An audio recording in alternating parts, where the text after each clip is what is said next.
Hi, I'm Dan Laughlin with HyprMX. We're at the Pocket Gamer London event, and I am with Taewon from Super Evil Megacorp. Taewon, thank you for joining us today. Thank you for having me here. Yeah, it's a pleasure. All right, so for those who are not familiar with Super Evil Megacorp, which most of you probably are by now just because of the name, tell us a little bit about the company's mission and your big title, Vainglory, and kind of how the company's evolved over the years. Yeah, we developed and published a game called Vainglory.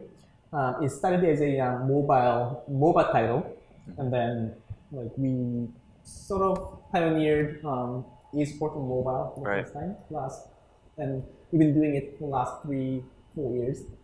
And now we are transforming ourselves into a cross-platform and cross-play game developer, and we believe that that's the future. And Vainglory is becoming a cross-platform, cross-play title, starting with PC in the next few months. And so this year, the battle royale scene has really exploded, obviously, with Fortnite and PUBG. Has that changed how you guys look at the potential of your market, or the way that you guys are thinking about reaching new audiences at all? Yes and no. We are actually really happy to see Fortnite and PUBG coming out, and especially Fortnite to pioneering cross-platform, cross-play as a new thing. I don't really care too much about the genre itself.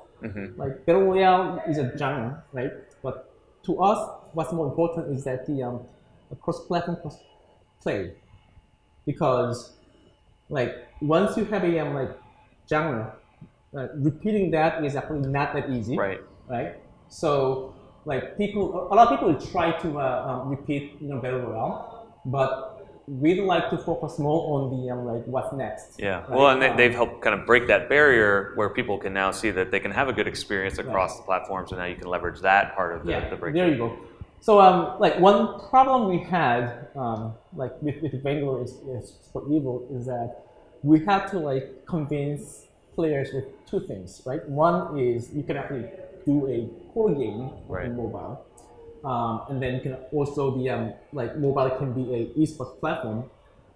When we were came out and talk about that, no one believed it, right? Now think about it, so no one actually doubt it can be done. Where do you see all of that going in the next few years? Is esports going to be a priority, or are you going to be releasing sequels or different? What's next for Vainglory?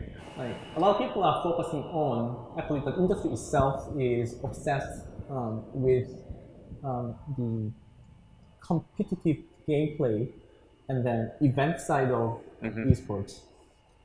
But the real thing, the reason why esports could exist is not because of competitive gaming. Competitive gaming has been there since when you have two-player gaming. So what makes esports different is actually the fact that you can actually watch it. That essentially the esports is watching someone else is playing. Right. In other words, it doesn't necessarily need to be competitive. But that aspect has not been emphasized that much. And then actually Fortnite and PUBG actually show that that is actually a lot of content we look at. Right. So that's where not only for Vainglory but also beyond that, we are thinking a lot about how we can incorporate viewing as a part of gameplay. All right, last question. What's a game that we should all be playing besides Vainglory? What are you in love with right now? Well, I always like the core game, and I don't play PC or console games anymore, because you have to sit down, cannot lie down. But at the same time, I only play core games. So other games I play other than Vainglory is actually the World of Tanks Blitz, and also War Robot.